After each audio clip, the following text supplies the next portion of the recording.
épouse aussi boo wootee rupture la classe politique traditionnelle da nga koy balee fële da nga koy balee fële ci poubelle bi amalu ñun njëriñ Sénégal bu dee amal nañu njëriñ Sénégal mënuñu gérer ce pays pendant 24 ans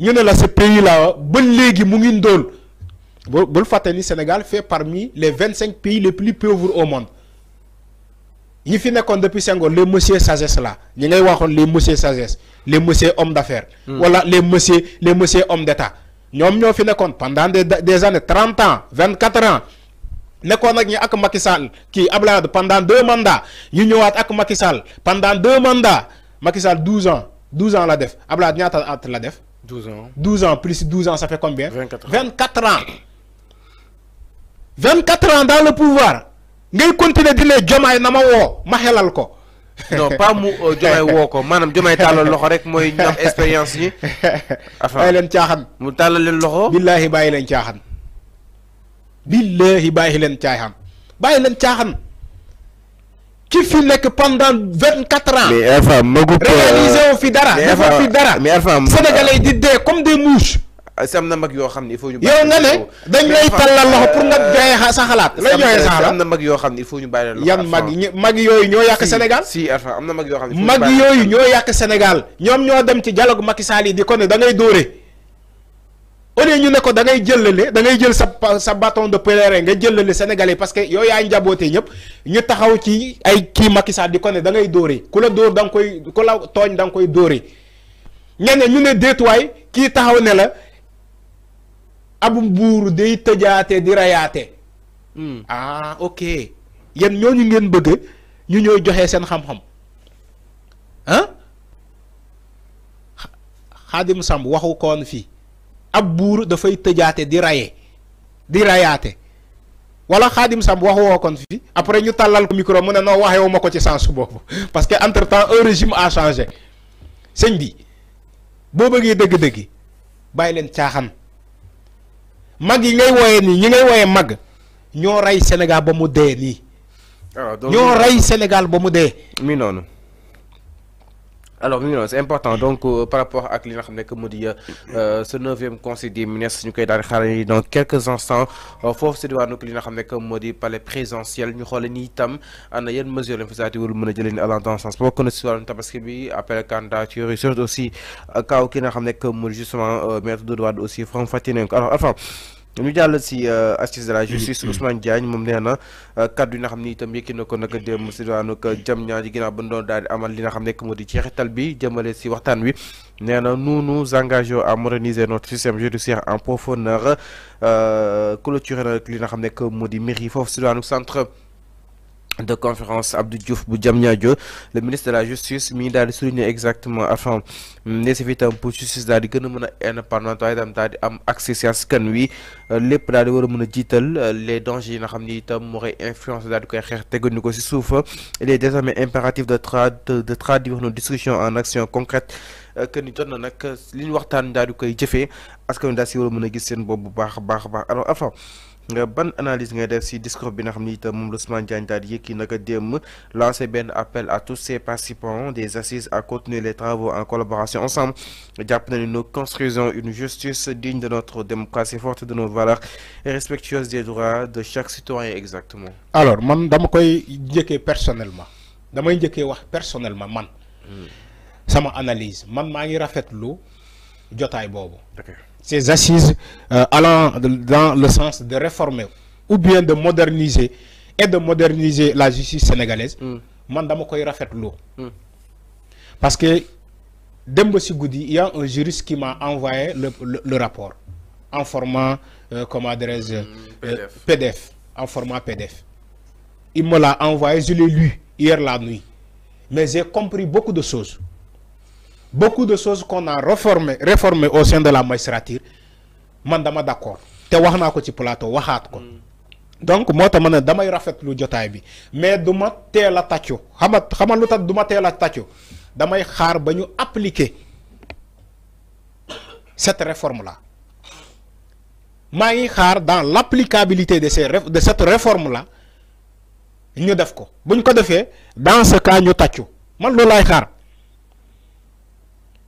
damay xaar ba ñu appliquer bu ñu appliquer ci laay tàccu mais jotaay bi maa ngi koy rafetlu naa jotaay bi. Les discussions qui ont été... Maintenant, les discussions qui ont été menées là-bas, parce qu'il y a aussi des discordes. Fi dégo nañu, fi dégo wuñu. Conseil supérieur, oui. Voilà, du Conseil supérieur de la magistrature, bi, pour que le président continue de présider la magistrature, je crois que d'accord ñu, dégo wuñu. Donc le président va continuer de siéger.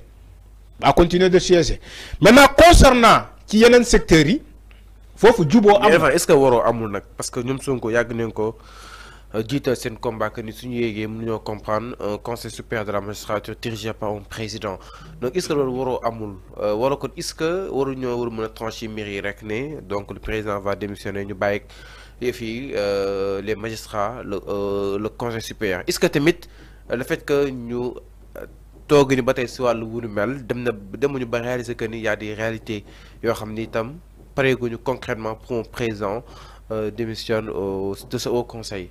Non, man jàpp ma ni que lolu amna waro amul. Tu sais pourquoi waro amul? Parce que les acteurs ñi demoon ci dialogue bi ñom ñoo dem ba décider ni que comme consensus amul mais le président n'a qu'à continuer alors de siéger. Ba kérok ñu am consensus. Donc waro amul. Parce que néna la tous les catégories confondues y étaient dans ce dialogue-là. Les magistrats, les juges, les avocats, le service pénitentiaire, les artistes, la société civile, les droits de l'homme, les professeurs universitaires, les éducateurs, toutes les couches confondues y étaient. Même les journalistes, on était là-bas. Parce que j'ai vu que Bamba Kassé a donc été comme un rapporteur, le premier, le premier secteur. Donc, moi, toutes les catégories confondues y étaient. Donc, vous faites que consensus à la magistrature, le siège de la magistrature, donc, dans le japonais, que Waro Amol. Mais maintenant, mon tranche, si toutefois que nous bataillons, c'est logique, le projet. Ni vu que dégo amuni amnensi donc de toute façon moi je me retire. Oui, mënon nako def comme mën nako baña def. Maintenant dans ce projet exactement. xamal bala projet passif. xamal lolu li nga wax baxna. Mais dafa am luñu lal ci ce conseil supérieur de la magistrature. Lolu la bëgg sénégalais xam ko. Parce que des juges ont plaidé pour l'autonomisation du conseil de la magistrature. L'autonomisation de la magistrature. Lolo da fay am, c'est-à-dire que pour nous voter ko budget comme ça se fait à l'Assemblée nationale. Yagana ko wax fi. La magistrature peut fonctionner elle-même sans dépendre de l'exécutif. Moi manam, nous voter ko un budget pour le budget de déroulement de la magistrature comme ça se fait à l'Assemblée nationale. Donc lolo je crois que ils sont convenus à ça. Maintenant, concernant cette magistrature là, il faut aussi qu'il y ait des juges des libertés. Juges des libertés, dafay am, Inch'Allah. Mais ci magistrature bobu yamuñu ci lolu, dañoo traiter aussi la question de la carrière des magistrats. La question de la carrière des magistrats, bobu tamit, je crois trouver nañu consensus ci côté bobu. Trouver un consensus sur le côté du président exactement. Voilà, parce que magistrat est d'ailleurs plaidé à 68 ans de fonction par exemple. Donc le président moi voilà qui ils ont je crois que d'accord nañu ci côté bobu. Comme genre de sanction bobu le Macky Sall doon utiliser. Ouais, Macky Sall sanction bobu la doon utiliser. Ça dit que bu la santé ben affaire defoo ko mu xol sa âge yóbbu la retraite. Yóbbu la retraite directement. Wala kon yóbbu la ginaaw wala ñu yóbbu la ginaaw arrêt bi. Alors que yow normalement sa nombre d'années ba légui warna mëna tax nga continuer di liggéey de exercer tes fonctions ba légui loolu la ñu né ils ont trouvé un consensus sur ça aussi mais aussi man li ma gëna neex ci loolu dañu né dañuy jëlé fi le conseil constitutionnel dañ koy jëlé fi créer un cours constitutionnel.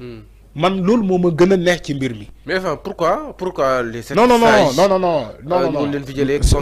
fallu loolu c'est pour moderniser la justice sénégalaise. Mais enfin les 7 sages lu am solo la. Dans aucun pays au monde ngay dem ñu ne la conseil constitutionnel. Donc qui va installer le président?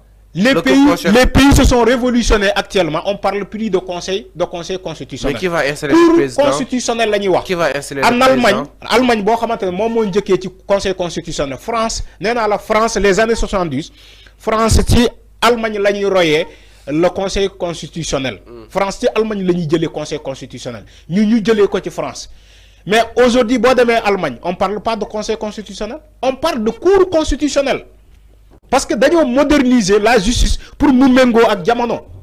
Donc ñun sénégalais war nañu dem dans ce sens-là moderniser suñu justice ba pare andi ay réformes ay coppite. Donc dans cette réforme voilà, ou bien dans cette modernisation de la justice la ñu dem ba tànk ni que war nañu jëlee fii conseil constitutionnel créer ce qu'on appelle un cour constitutionnel. Donc cour constitutionnel dafay ñànk lépp mooy déjà désormais mën nañu juger ci cette cour constitutionnelle là des délits comment dire constitutionnels. Les lois anticonstitutionnelles dañ koy jëlee fii faxas ko yóbbu ko poubelle ñuy juger donc des lois constitutionnelles. Voilà loolu lu baax la loolu dafay moderniser suñu justice mu méngoo ak àddina méngoo ak jamono foofu la ñuy waxee. Donc Serigne Fallou loolu laa ne man loolu moo ma gën a ne ci les assises là yu am Diamniadio. Mais enfin, donc un juge des libertés, créer un cours constitutionnel, gérer la carrière des magistrats, hein? Man loolu dafa bokk ci lu ma marqué donc ci ces assises là. Mais enfin cour constitutionnel dem dégg naa yenn si ay juristes ñu ne dafa laaj justement au travail en amont. Mais le travail en amont là, effectivement. Comment il va installer le président, qui va installer le nouveau président et tant d'autres. Comment il va gérer les élections. Les sages ont joué un rôle très important enfin, à travers ces élections de mars 2024 et tant d'autres. Concrètement, on est prêt à ça. Effectivement, gis nga la cour constitutionnelle là dañu ne yemuñu ci la création kese l'État du Sénégal day renforcer donc comment dirais-je njumtukaay yu bees yu xarañ pour que cour constitutionnelle boobu mu mën a méngoo ak jamono. C'est-à-dire que état yemul ci création bi kese comme ni ngay ragal man xam naa sénégalais lu ñuy ragal mais lu ñuy ragal ne l'État va prendre à bras le corps cette question là au préalable. Mooy maanaam day renforcer ay njumtukaay yu bees yu xarañ pour que magistrat yi nekk ci cour constitutionnelle boobu ñu mën a am ay njumtukaay yu ñu mën a attee ñi ñu mën a doxal la république des juges. C'est-à-dire que côté boobu laa bëgg a wax pour ñu mën a gérer ko sans mu autant mu mën a am ay failles. Mais Serigne Fallou bu ñu bàyyee le conseil constitutionnel yi gis nga fii ay coow li conseil constitutionnel jur na fi coow bu dul jeex tantôt ay magistrats ger nañu ay magistrats tantôt conseil constitutionnel dafay far tantôt gis nañu fi coow bu nekk ci conseil constitutionnel. Loolu la ñu ne il est temps pour ñu tas conseil constitutionnel créer ce qu'on appelle une cour comment dirais-je constitutionnelle. Un cours constitutionnel. Créer un cours constitutionnel. Mais sénégalais loolu la ñu bëgg loolu mooy méngoo ak jamono. Donc man loolu moo ma gën a marqué ci waxtaan bu amoon à Diamniadio. Loolu moo ma gën a marqué aussi mooy mandat de dépôt ñu xool exactement enfin naka la nga koy defee juge d'instruction yi aussi ñu bàyyi xel bu baax a baax jëmale charge yi nga xam ne itam ñu koy toppee. Voilà surtout sur aspect politique bi. Alors boobu tamit dam ko fàtte ci mandat de dépôt yi moo tax ñu créer un juge des libertés. Si Mamadou Seck mooy amul yaakaar. moo tax ñu créer ce qu'on appelle un juge des libertés xam nga juge des libertés et de détention le juge des libertés et des détentions xam nga moom bu nekkee ci am réew je crois que ça existe en France le juge des libertés et des détentions kooku dafay permettre à ce que nit ñi ñu mën a layal bu procureur bañ a am yeneen doole yi yoo xamante ne procureur day santaane rek ñu dugal nit kaso wala ñu dem comment dirais-je jàpp diw wala teg ay charges ci moom mooy tout ça loolu la ñuy ne ces pouvoirs là day dàq. dañuy créer ce qu'on appelle un juge des libertés et des détentions maintenant les détenus mën nañu plaider ci si juge boobu pour mu mën a pour ñu mën a am liberté.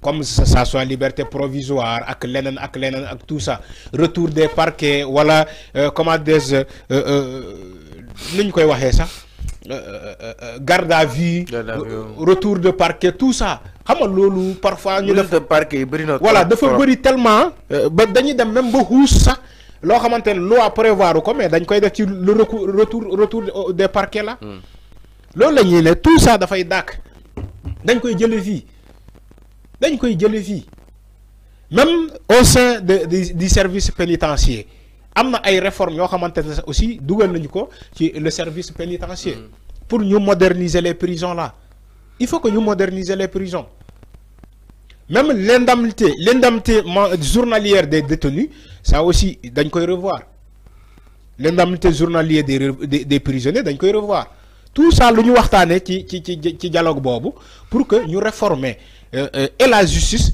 et aussi moderniser ko et aussi le service pénitentiaire les détenus là ñu revoir seen conditions seen nekk ni ñu nekkee ci prison yi. donc ça aussi ça bëri na. non luñ moo tax ma ne la lu ñu war a rafetlu la mais comme si ay médias taxaw nañu fii ne non loolu jaru ko ay tàngal ceeb la garaawul c'est pas grave parce que gis nañu la tribune loolu la titré la tribune de Bougane loolu la titré. ñëwaat na kon. waaye ñëwaat na loolu la titré nee ne tàngal ceeb la loo xamante ne sa jaru ko woon yàggoo na fii gars yi dañ ko andi fompaat ko ba mu set tegaat ko ci table bi loolu la wax. mais ñun sénégalais lu ñu ñor la ñu wax ñun lu ñu ñor la ñu wax. alors merci beaucoup Arfan di la jaajëfal bu baax a baax alors bàyyi nga daal tàggatoo ak justement téléspectateurs yi on se retrouve demain incha allah même heure si li nga xam ne mu di le talk incha allah. alors donc damay amaat mbégte ak contentement donc di bokk émission bi di ko commenter di wax dëgg sénégalais yi comprendre ce qui se passe contrairement à la manipulation qui se fait actuellement au niveau de la presse ou bien partout donc damay dam koy wax ci kaw en Serigne Fallou di la jaajëfal aussi ci les questions di jaajëfal sénégalais yi ñi doon suivre ci le direct ñu bind seen tour ak ñu bindul seen tour Moustapha Kanouté Cheikh Dioum donc Cheikh ñu ngi koy jaajëfal mon frère di jaajëfal aussi nano prix nano donc nano pix donc ñu ngi koy jaajëfal bu baax nano di jaajëfal Bakary Cissé ñu ngi koy jaajëfal di jaajëfal aussi Pape Mbaye ñu ngi koy jaajëfal bu baax di jaajëfal Cheikh Sané di jaajëfal Abdou Ndiaye ñu ngi koy jaajëfal di jaajëfal Fatou Bodian di jaajëfal ñëpp ñeneen ñi amaana mënuñu lim seen tour Awa Diba ñu ngi koy jaajëfal